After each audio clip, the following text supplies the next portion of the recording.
Uko ibihugu bigenda bitandukana ni nako amafaranga bigenda bikoresha agenda atandukana, ibi ari nako amazina y'ayo mafaranga bigenda bikoresha nayo atandukana. Hari amafaranga yitwa amanayila, amakwaca, amadolari, amafaranga, amashiringi, amapula, amarands, amadilamu n'ayandi n'ayandi. Uku amafaranga agenda atandukana ku mazina ni nako agaciro kayo nako kagenda gatandukana, ariko ibi byose bikaba bitabuza yuko ifaranga rishobora kugenda rihererekanwa aha na hariya. Ibi navyo bikaba bica mu bijanye n'ivunjisha. Agaciro k'ifaranga bivana n'ukungene rirondegwa na cane cane ku mahanga, ariko no munsi tugenda dufatira ku rugero rw'idolari nka monnaie de référence mu bijanye n'ikuvunjisha kw'isi yose. No munsi tukigaruka ku bihugu 10 vyo muri Afrika bifise amafaranga afise agaciro cane hano muri Afrika. Igihugu kiza ku mwanya w'icumi ni igihugu ca Egypt. Ni igihugu gisanzwe giherereye mu buraruko bwa Afrika, igihugu gisanzwe gifise abantu baba hafi imiliyoni 100. Ni igihugu gisanzwe gifise ubutunzi karemano, ariko kandi kagira n'amapiramide, bituma haboneka ingenzi nyinshi cyane ziza gutembera muri kino gihugu, ari nako amafaranga agenda yisuka buri mwanya, bigatuma ifaranga ryabo riduga agaciro. Ibi kandi ifaranga ryabo ryatumye riduga agaciro inyuma y'uko hatowe inzira hacishwamo ibidandazwa, inyuma y'uko ibidandazwa vyinshi vyahoreze bica mu bihugu vya nka Sudan ndetse n'igihugu ca Lesotho, ibihugu bisanzwe biri mu buraruko bwa Afrika. Ifaranga rero ryabo, ufise idolari rimwe uronka amafaranga 16.30 vy'amafaranga y'ama Egiputa asanzwe yitwa amapaundi. Bivuze yuko ano mafaranga tufatiye nko ku rugero rwa hano iwacu, mu gihe idolari rimwe ryababa ku bihumbi 2, bobo ufise idolari rimwe baguha amafaranga 16.30. Murumva yuko ano mafaranga nayo ari mu mafaranga afise agaciro cane kuri uno mugabane wa Afrika. Igihugu kiza ku mwanya wa 9 ni igihugu ca Eritrea. Igihugu ca Eritrea ni igihugu gisanzwe kiri mu buraruko nabwo nyene bwa Afrika, igihugu gisanzwe gikoresha amafaranga yitwa amanakfa. Ni igihugu gitoyi ciyonkoye kuri Egiputa, imyaka mikeya gusa, ariko ubutunzi bwaco akaba ari ubutunzi buhambaye, aho ubutunzi karemano ndetse n'ubutunzi buva ku bijanye n'ikirimo butuma kino gihugu kiba kimwe mu bihugu bifise amafaranga afise agaciro cane kw'isi. Ufise idolari rimwe baguha amafaranga 15 gusa y'amanakfa. Nakfa amafaranga asanzwe akoreshwa muri kino gihugu. Murumva yuko kino gihugu naco ari igihugu nubwo ari gitoyi, ariko bivanye n'ivyo gishora hanze kandi kagira n'ingenzi nyinshi, bituma amafaranga yabo agenda aduga uko buca uko bwira. Ni igihugu nkuko nabikubwiye giherereye hafi y'ihembe rya Afrika, hafi y'inyanja, ndetse y'inyanja itukura iyo bitwa Mer Rouge. Akaba ari igihugu rero nubwo ari gitoyi gisanzwe gifise ubutunzi karemano, ibi navyo bituma gishora hanze ndetse n'ingenzi zikaza mu gihugu, amafaranga akabasha kwiyongera. Igihugu kiza ku mwanya w'indwi ni igihugu gisanzwe citwa Seychelles. Ni igihugu gisanzwe gikoresha amafaranga igihugu kiza ku mwanya w'umunani ni igihugu citwa South Africa, gisanzwe gikoresha amafaranga y'amarand. Ufise idolari rimwe rya Amerika uronswa amafaranga 18.87. Ni igihugu rero twovuga yuko gihanganye cyane n'ibihugu bisanzwe biri muri Afrika y'amajepfo. Akaba ari igihugu kandi naco nyene gisanzwe kiri muri Afrika y'amajepfo, Republique Sud African, gisanzwe gikoresha amafaranga y'amarandi. Ubutunzi karemano harimo nk'inzahabu, harimo nka platine, ni bumwe mu bintu biduza amafaranga yinjira mu gihugu byitwa amadevize, ndetse n'ingenzi ziza muri kino gihugu, aho ufise idolari rimwe uronka amarands, amafaranga asanzwe akoresha muri kino gihugu 18 n'ivy'ijana 87. Ifaranga rero ryabo naryo nyene rihanganye n'ibindi bihugu nk'ibihugu nka vya Namibia n'ibihugu nka vya Swaziland, aho nabo nyene amafaranga yabo asanzwe afise agaciro cane. Ufise naho nyene idolari rimwe uronka amafaranga 18 n'ivy'ijana 87.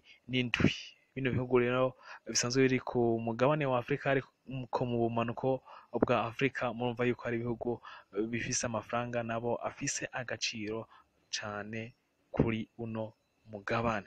Ku mwanya w'indwi duhasanga igihugu ca Seychelles gisanzwe gikoresha amafaranga bitwa amarupiya, les roupies. Ni igihugu kigizwe n'amazinga asanzwe kiri mu buseruko bwa Afrika, ariko ahaherereye cane cane no mu bigwa vya Madagascar. Ni igihugu gisanzwe kironka ingenzi nyinshi cane gose, ari navyo bituma ifaranga ryabo riduga agaciro, nubwo badanaza hanze canke bashora hanze ibintu tuvuga ko bidafise agaciro karenze, mugabo ingenzi ziza muri kino gihugu zituma bashora baronka amadevize y'umurengera. Ufise idolari rimwe uronka amarupiya 13 n'ivy'ijana 64. Murumva yuko nubwo ari igihugu kigizwe n'amazinga, ariko amafaranga yabo afise agaciro cane dufatiye kuri Afrika yose.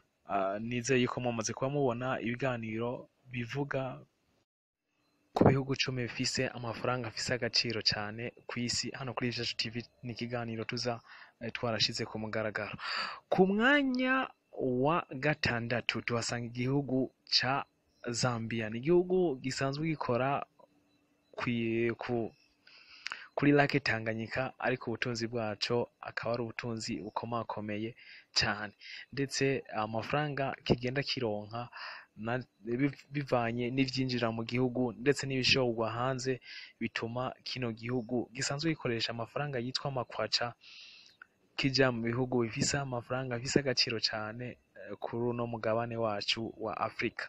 Ufise idolari rimwe rya Amerika uronka amakwaca 13 n'ivy'ijana 14. Igihugu rero ca Zambia ni igihugu twovuga yuko ari igihugu cihagazeho cane muri kano karere, na cane ku bihugu dufatiye no ku bihugu bikora kuri kino kiyaga cacu ca Tanganyika, aho nk'igihugu ca Tanzania nabo nyene amafaranga tutovuga ko aduza agaciro cane, ndetse n'igihugu ca Congo tuvuga yuko naco nyene gifise amafaranga afise agaciro karenze, ariko igihugu ca Zambia mu kumva yuko gifise amafaranga afise agaciro cane nkuko nabikubwiye. Ufise amakwaca 13 n'ivy'ijana 14 uronka idolari rimwe rya Amerika. Mu gihani wacu ufatiye kuri banki nkuru y'igihugu ifise ibihumbi 2, ufise 1943 ariho uronka idolari rimwe gusa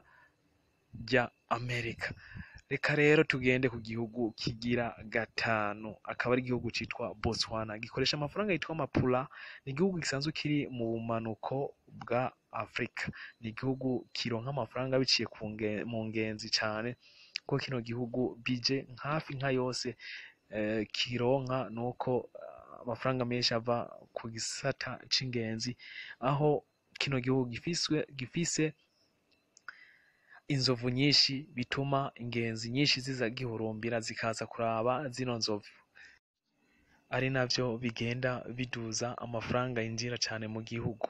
Nabikubwiye yuko kugira ngo amafaranga agira agaciro nuko ifaranga ryawe riba rirondegwa, yuko rero ingenzi ziza mu gihugu ziza zirondera n'amafaranga, bigatuma ifaranga ry'igihugu naryo riduga.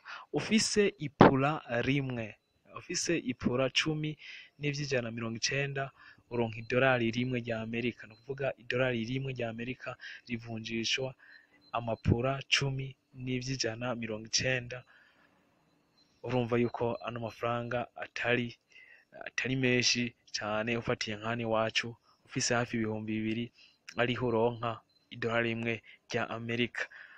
Ku mwanya wa kane duhasanga igihugu ca Maroc. Ni igihugu gisanzwe kiri mu buraruko bwa Afrika, aho benshi bakunze kwitwa muri Maghreb. Ni igihugu gifise igitoro cinshi cane, ni ukuvuga ubutunzi karemano bubitse mu butaka bwa kino gihugu.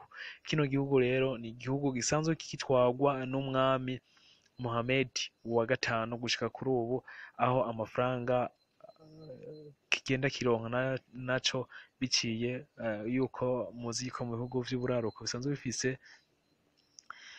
igitoro. Amafaranga ivyo birungika hanze na cane igitoro bituma kino gihugu kironka amafaranga afise agaciro cane kuri uno mugabane wa Afrika. Gisanzwe gikoresha amafaranga yitwa amadiram. Ufise idolari rimwe rya Amerika uronka amadiram 9.120 gusa vyano madiram asanzwe akoreshwa muri kino gihugu ca Maroc. Ni igihugu rero nkuko nakubwiye gisanzwe gifise ubutunzi karemano, ari navyo bituma ifaranga ryabo rigenda riduga uko buca uko bwira.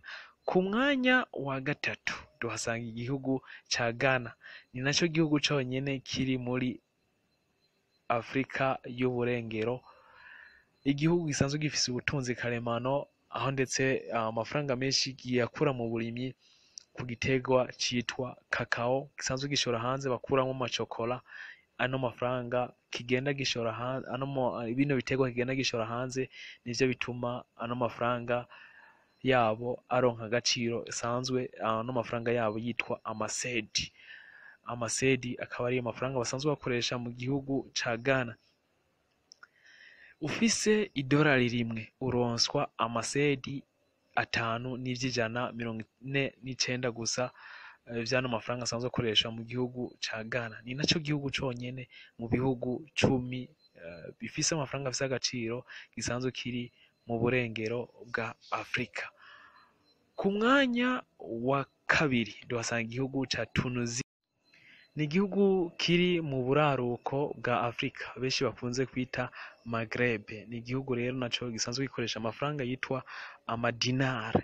Ni igihugu gisanzwe gifise ubutunzi karemano, ndetse akunze no kuba umutuzo mu gihugu, navyo bituma rino faranga ryabo ritajegajega. Ufise idolari rimwe rya Amerika uroswa amadinar 2.173. Murumva yuko aya ari amafaranga make dufatiye ku rugero rwa hano iwacu, aho nabikubwiye ufise 2,000 arironka idolari rimwe rya Amerika. Igihugu kiza ku mwanya wa mbere, ese mwoba muza mwakimenye?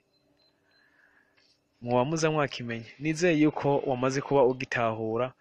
Ni igihugu gisanzwe kiri naco nyene mu buraruko bwa Afrika. Ni igihugu citwa Libya. Igihugu citwa Libya nico kiri ku mwanya wa mbere mu bihugu bifise amafaranga afise agaciro kaniniya kuri uno mugabane wacu.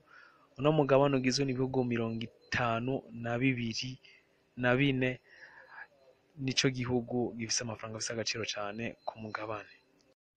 Ni igihugu rero cahoze gitwarwa n'umugabo w'abagabo, nawe si uwundi Muammar Gaddafi, inyuma yuko aje gukurwa mu mabanga mu mwaka wa 2011. Amafaranga yabo yitwa amadinar, nayo n'amafaranga afise agaciro cane kuri no si ya none, ndetse no kuri no mugabane, aho aza ku mwanya wa mbere, aho ufise idolari rimwe rya Amerika gusa uronswa amadinar 1.131. Mukumva yuko amafaranga yaho afise agaciro cane kuri uno mugabane wa Afrika, ndetse ubutunzi karemano bufatiye cane ku gitoro akaba ari ivyo bituma rino faranga ryabo rigenda riduka. Nizeye ko mwabashe gutahura byinshi bakunzi Ivyacu TV. Mugire subscribe rero kuri channel YouTube yacu, ndetse munagire share, like na comment. Ndabasigire akantu kamwe yuko tugiye kuraba ibihugu navyo bifise amafaranga ajegajega adafise agaciro cane kw'isi. Ivyo vyose nuko tutegerezwa kubana namwe, ivyo navyo bigakunda mugize subscribe kuri channel YouTube yacu kugira ngo muzobe abambere kuronka ano makuru. Nizeye yuko mwashoboye kunezerwa. Ndabasavye musangize ino video, nivyaba ngombwa munagire like, share mugire n'icyo muvuze muri commentaire. Thank you, mwagize neza kubana natwe.